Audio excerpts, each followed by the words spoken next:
Chapter 1. The night Chris proposed to me, his first love called him 64 times and sent countless messages, claiming she was sick and feeling miserable.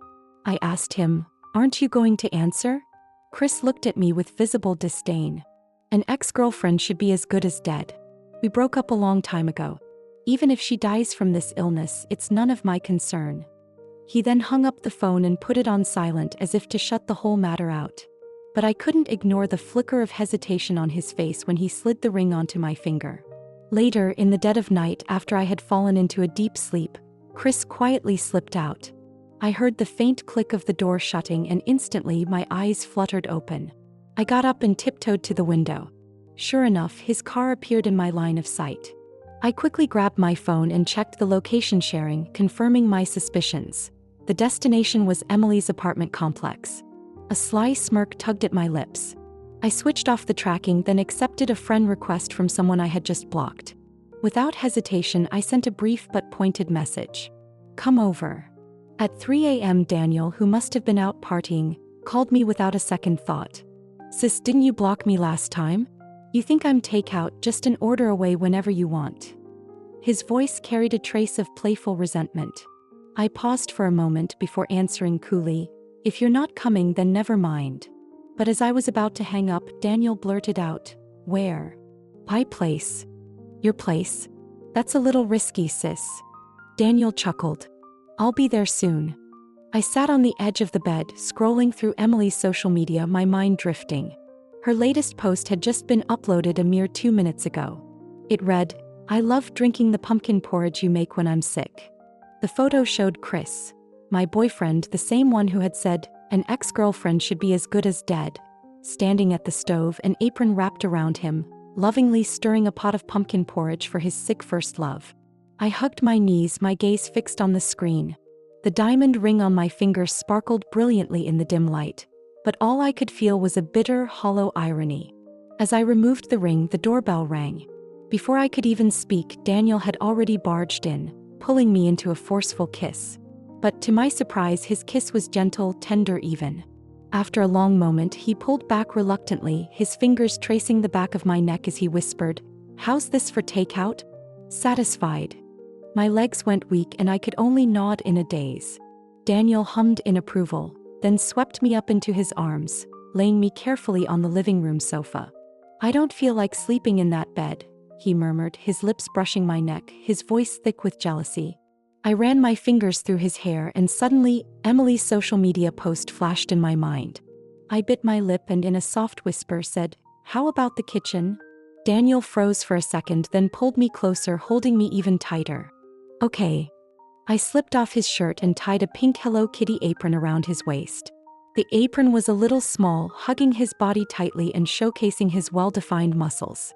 My heart skipped a beat at the sight of him, but before I could think further, he lifted me onto the kitchen counter, his lips brushing my ear as he repeatedly murmured, "Sis." I clung to the strings of his apron, the warmth of his body against mine sending shivers through me. In the end, Daniel carried my exhausted self back to bed. "Do you have a clean blanket?" he asked, his voice soft but filled with longing. I lazily pointed toward the wardrobe, but he didn't move for a while. "What's wrong?" I asked, glancing up to see his gaze fixed on the nightstand. Daniel picked up the ring, his tone neutral but sharp. "The diamond's pretty big. So, your boyfriend proposed, huh?" I hesitated, then nodded. He let out a bitter laugh, leaning down to kiss me, his words seething with frustration. "Then why are you here with me? Huh?" I shuddered involuntarily, trying to compose myself despite the storm of emotions swirling inside. "Takeout tastes better than the main course," I murmured, my voice shaky but teasing. Daniel's fingers dug into my waist. "Then eat up, sis." As the first light of dawn began to filter through the window, I snapped back to reality. I quickly urged him to leave. Just as I finished tidying up, I heard movement at the door. "Tap-to-do." I was startled, quickly rubbing my eyes, feigning just having woken up. When Chris saw me, a flicker of nervousness flashed in his eyes. "Why are you up so early?" I tugged at the loose collar of my shirt to hide the marks on my collarbone, mumbling, "I turned over and couldn't feel you. Where did you go?" Chris's movements were almost imperceptibly stiff as he changed his shoes. Then, holding up what he was carrying, he said casually, You mentioned last night that your stomach was upset, so I thought I'd go get some porridge for you. He set the porridge down on the table. I walked over and glanced at it. Pumpkin porridge. It was thoughtful of him to remember me even while taking care of his ex-girlfriend. I smirked and ran my fingers around the edge of the bowl, pretending to be surprised. Where is this pumpkin porridge from? The packaging is quite elegant. The bowl itself must have cost quite a bit, I added. The ceramic bowl had adorable patterns printed on it, similar to what I had seen in Emily's social media posts. I just picked it up randomly. If you like this style of dinnerware, we can use it when we're married. I half joked, wouldn't that be a bit too feminine? It definitely looks like something for women. Not at all, Chris said, taking my hand in his eyes filled with sincerity. Zoe, thank you for agreeing to marry me. It's a blessing to have you as my wife. I forced a smile and stayed silent, lowering my head to drink the porridge. Chris seemed like he wanted to say more, but his phone rang at that moment. He quickly flipped it over, but I still caught a glimpse of the caller ID. Emily. He went to the balcony to answer the call, and I stood up, expressionless, and poured the porridge into the trash. When Chris came back, only an empty bowl remained. He looked surprised. You finished it already? I smiled faintly. It was delicious. Chris walked over and affectionately tapped my nose. You little glutton. If you liked it, I'll buy more from that place next time. I suppressed the nausea swirling in my stomach and nodded. I've got an urgent matter at work. I'll leave the wedding planning entirely to you, all right? Chris said, bending down to kiss me. I couldn't hold it in anymore and turned away, retching. His expression froze momentarily, then he crouched down and gently patted my back. Are you okay? Do you need to go to the hospital? I shook my head, avoiding his gaze. Maybe I ate something bad. I'll be fine after resting. You go ahead and take care of work. Chris hesitated, then said, if you're still not feeling well, call me. Work can wait. You're the most important. I looked at him, unable to see a single sign of deceit. If it weren't for Emily's social media post, I would have thought I'd found a man who was completely devoted to me. Unfortunately, it was all just an illusion. I called in sick to work and spent the whole day in bed. I tried to order some takeout, but the smell made me feel even worse. Exhausted, I was about to turn off my phone when I accidentally refreshed my social media feed. A post from Daniel caught my eye with only a few words. What do you do if you fall for a married woman? My heart skipped a beat. Before I could think, I saw a comment beneath it from Chris. Damn bro, impressive. I clutched my phone, the realization slowly dawning on me. Chris and Daniel knew each other? I had never met any of Chris's friends. When I asked him why, Chris had said, I want to keep you all to myself. I never questioned it. After all, I had been admired by many growing up, so I understood his concern. But I never imagined I'd end up involved with his friend. Did Daniel know I was Chris's girlfriend? I bit my lip, torn between regret and a strange sense of vindication. After a moment's hesitation, I couldn't resist sending Daniel a message. Do you know Chris? Chapter 3. Daniel replied quickly. Yeah, he's my childhood friend. I bit my lip. Do you know his girlfriend? After a tense wait, I received a voice message. I haven't heard Chris mention that he's dating anyone, but he did have a college sweetheart. They were crazy about each other, on and off for years, until she went abroad. I couldn't stop shaking. I could understand Chris's insecurity and why he didn't want me to meet his friends, but hiding our relationship completely? Was that normal? A sharp pain twisted in my stomach and I broke into a cold sweat.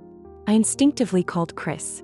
The phone rang for what felt like an eternity before he finally picked up.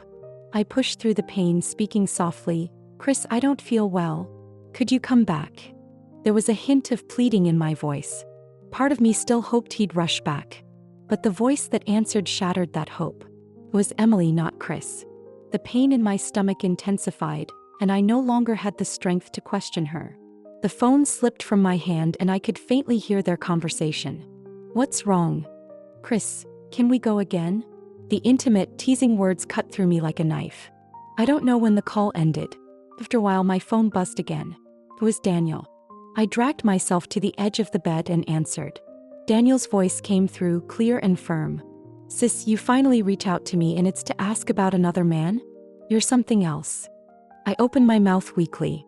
Daniel, I'm in so much pain. The physical pain was bad, but the emotional pain was even worse. The casualness in Daniel's voice was gone, replaced by concern. "Where are you?" he asked, his voice urgent. Chapter 4. Daniel arrived in just under 10 minutes, out of breath, his shirt buttons mismatched in his haste. When he saw my pale face, he cursed softly, then scooped me up into his arms and rushed me into the car, driving like a maniac to the hospital. At the hospital, Daniel quickly paid the fees while a doctor rushed over, stopping the nurse from administering the 4. "Wait, she can't have this right now." Confused, I asked, "I don't have any allergies." The doctor shook his head, handing me the report. "It's not an allergy. You're pregnant." When Daniel came back, I was sitting in a chair, dazed. He frowned slightly, his brow furrowing in concern. "Where's the doctor? Why aren't they giving you the 4?" I snapped out of my daze and replied slowly, "I don't need it." He sat down beside me, raising an eyebrow and flashing me a teasing smile. "What? You're afraid of needles now?" I looked into his eyes, but before I knew it, my tears started flowing. Daniel froze, his face panicked, and he fumbled to wipe my tears away. "Hey, don't cry. I'm sorry, I won't tease you anymore. Please don't cry." His gentle words only made the floodgates open further. My emotions, held back for so long, were now spilling uncontrollably. He said nothing but stayed by my side, quietly dabbing my face with tissues. Eventually, I exhausted myself with crying and leaned against him, drifting into a restless sleep. I vaguely heard him sigh, but I was too tired to respond. When I woke, I was lying in a hospital bed with someone leaning against the edge of it. I instinctively wanted to call out to Daniel, but when the person looked up, I realized it was Chris. "Zoe, you're awake? How are you feeling?" His voice was gentle, but his eyes were bloodshot, and his stubble was more pronounced than usual. It was clear he'd rushed back from Emily's place. Seeing the worry in Chris's eyes, I should have been comforted, but instead, a flicker of disappointment gnawed at me. I pushed that feeling aside and made an effort to smile, accepting the water he offered me. "Didn't you work late at the office? Why are you here?" I asked, trying to sound normal. Chris squeezed my hand, his gaze heavy with guilt. "I should have answered your call last night. I was so busy and I didn't even realize something was wrong. Thank God the property management noticed and took you to the hospital, or who knows what might have happened." I froze. Property management? But last night, it was Daniel. I was still processing when Chris suddenly hugged me, his voice trembling. "Zoe, I was terrified that I might lose you." I didn't speak.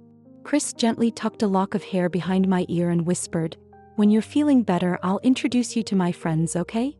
His words, meant to reassure me, only added to the confusion swirling in my mind. This was supposed to be happy news, but all I felt was anxiety. How would Daniel react when he found out I was Chris's girlfriend? I forced myself to mask my panic, coming up with an excuse to avoid the topic. During my stay in the hospital, Chris hardly left my side. He made sure I was comfortable, always checking on me. I wanted to ask Daniel what had happened that night, but each time I opened the chat window, I didn't know what to say. I kept hesitating. This cycle continued until I was finally discharged. Chris was overjoyed, declaring that he'd take me to meet his friends that evening. We went to one of our favorite restaurants. As we entered the private dining room, something felt off. Not only was Daniel there, but Emily was too. Chapter 5. As soon as Chris's friends saw me, they began teasing. No wonder Brother Wong kept his girlfriend under wraps. "She's stunning."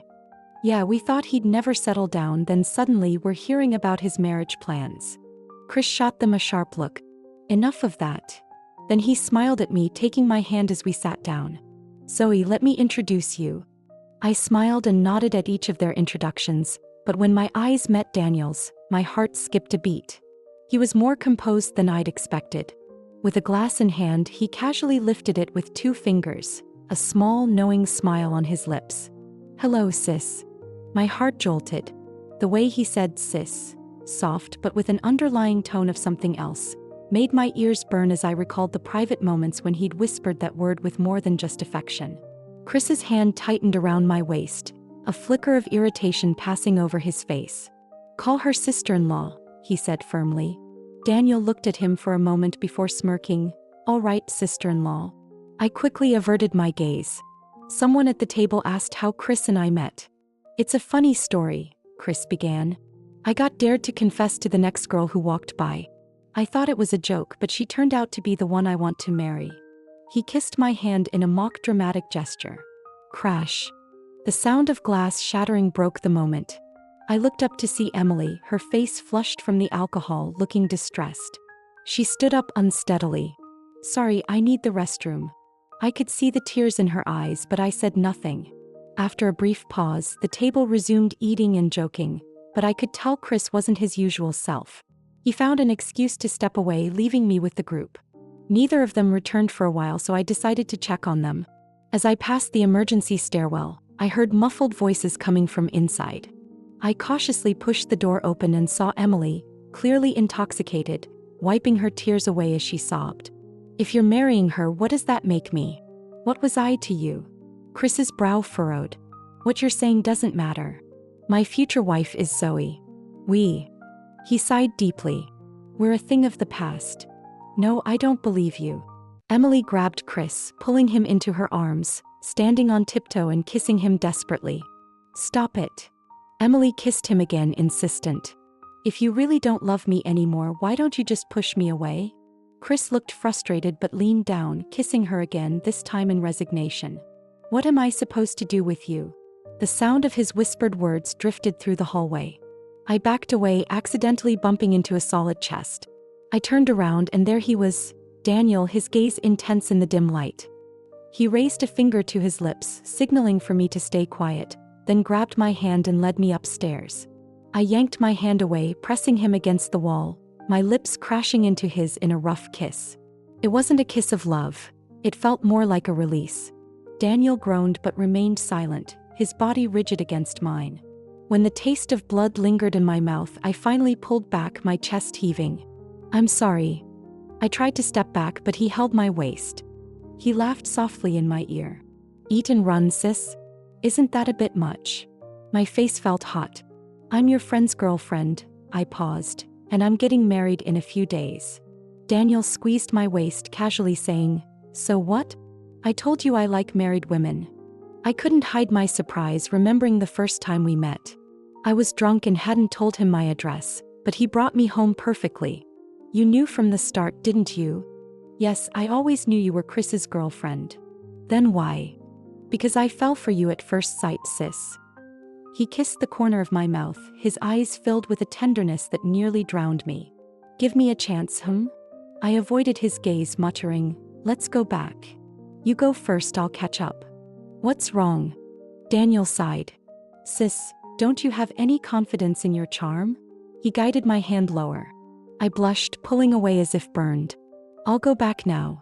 I hurried back to the private room, my mind in turmoil. How could things have gotten so complicated? Chapter 6. After splashing my face with cold water in the restroom, I finally returned to the dining room. Emily seemed to have been pacified by Chris, as she now had a barely concealed smile on her lips. When Chris saw me, he considerately pulled out my chair and casually mentioned, They said you went to look for me. I sat down and offered a vague excuse. When Daniel finally walked in, I couldn't help but tighten my grip on my chopsticks, his earlier confession still echoing in my mind. Chris joked, You said you were interested in a married woman. How's that going? Daniel remained his usual laid-back self. I just confessed, waiting for a response. Wow, brother Daniel, you're really going for it, huh? Don't come crying to us if you get beaten up, someone teased. Daniel raised an eyebrow and flashed a bold smile, his good looks making hearts race. Don't worry. I focused on my food. Take it easy, Chris said, biting his cigarette. I don't want to see you at my wedding with a black eye. Daniel just laughed, leaving everyone guessing his thoughts. As the gathering wound down, Chris spoke quietly to Emily. Surprisingly, she didn't insist on having him drive her home but got into someone else's car. As the car door closed, I noticed Daniel making a subtle call me gesture, making my heart skip a beat. What's wrong? Chris asked. I rolled up the car window, feigning nonchalance. Emily didn't seem too happy today. Chris leaned over to buckle my seatbelt. Don't worry about her. She's always like that, he said, his tone as impatient as ever. After driving for a while, we hit a red light. Chris braked and casually asked, By the way, when did you meet Daniel? My fingers tightened, but I kept my face calm and responded with a puzzled, The light turned green. Chris accelerated, his tone neutral. I noticed you liked one of Daniel's posts. I was curious how you two knew each other. My heart raced. Chris was more observant than I gave him credit for. Maybe we met somewhere before. I don't really remember. Is that so? Chris smiled faintly. Just be careful. Daniel is a bit wild. Don't let him lead you astray. I paused. Isn't he your friend? Chris pulled out a cigarette, biting it. Friend or not, the idea of someone trying to steal another's partner is disgusting. I intended to stay silent, but the smell of the cigarette made me nauseous. I suddenly started retching uncontrollably. Chris quickly pulled over, concerned. Are you okay? Do we need to go to the hospital? No, I shook my head, my lips pale. The smell of the cigarette just made me feel sick. He stubbed out the cigarette and gently touched my head. It's my fault. Zoe, I can't tell you how happy I am to marry you. He hugged me tightly. Promise me you'll stay with me forever. I looked down, saying nothing. An unusual tension filled the space between us. That night, Chris leaned in to kiss me, but I turned away. Sorry, I'm a bit tired. His chin rested on the top of my head and he gently patted my back. Don't apologize, Zoe. In a few days, our wedding will make you the most beautiful bride. I remained silent. We had agreed to hold the wedding first and register later. So, for now, we were only boyfriend and girlfriend. Sometimes I doubted if Chris truly loved me. He claimed to love me, saying he wanted to give me the best. Yet he left all the wedding planning to me and secretly tangled with Emily. But his care and concern felt genuine. I closed my eyes. I decided to leave it to fate. Chapter 7. These days, Daniel has been calling me nonstop. I haven't been answering. I thought he would give up once he heard the wedding was going ahead as planned. Finally, the wedding day arrived.